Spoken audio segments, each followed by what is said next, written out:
என்ன ஒரு அநியாயமா இருக்கு. திருச்செந்தூர் முருகன் கோயில் வந்து பார்த்தீங்கன்னா, விஐபி தரிசனத்துக்கு ரூ. 1000 வாங்குனாங்க, ரூ. 4000 வாங்குனாங்கன்னு சொல்லி பணியிட நீக்கம் பண்ணியிருக்காங்க. 2 காவலர்கள், 2 அர்ச்சகர்கள் சொல்லி பணியிட நீக்கம் பண்ணியிருக்கதா தகவல் வந்துட்டு இருக்கு. அவங்க மட்டும் தான் திருடுனாங்களா? இந்து சமய அறநிலையத்துறை அதிகாரிகள் உடந்தையா இல்லையா? அதாவது மேல இருக்கிறவங்க தான் தப்பு பண்ண சொல்றாங்க. கீழ இருக்கவங்க மட்டும் ஏன் தண்டிக்கிறீங்க? இதெல்லாம் நியாயமா? சொல்லுங்க.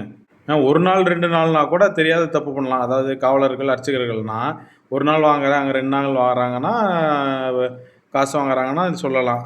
தினம் தினம் வருடக்கணக்கா வாங்கிட்டு இருக்காங்க. இது வந்து இந்து சமய அறநிலையத்துறை அதிகாரிகளுக்கு தெரியாததா நடந்திருக்குமா? அ அசிஸ்டன்ட் கமிஷனர் இருக்காங்க, ஆய்வாளர் இருக்காங்க, ஏகப்பட்ட அதிகாரிகள் இருக்காங்க. இவங்களுக்கு தெரியாததா நடந்திருக்குமா இந்த திருட்டு? விஐபி தரிசனத்துக்கு பணம் வாங்கியிருப்பாங்களா? அப்ப ஏன் கீழ இருக்கிற மட்டத்தில இருக்கிறவங்கள மட்டும் தண்டிக்கிறீங்க? உயரதிகாரிலாம் உங்களால தண்டிக்க முடியாதா? இது எந்த விதத்தில நியாயம்? இளிச்சவாயங்க அவங்க தானா? இதெல்லாம் உங்களுக்கு பொறுக்குமா? அடுக்குமா? நியாயமா நடந்துக்கங்க. இந்து சமய அறநிலையத்துறை அமைச்சர் அவர்களே, ரமேஷ் அவர்களே, உங்களை தான் சொல்றேன்.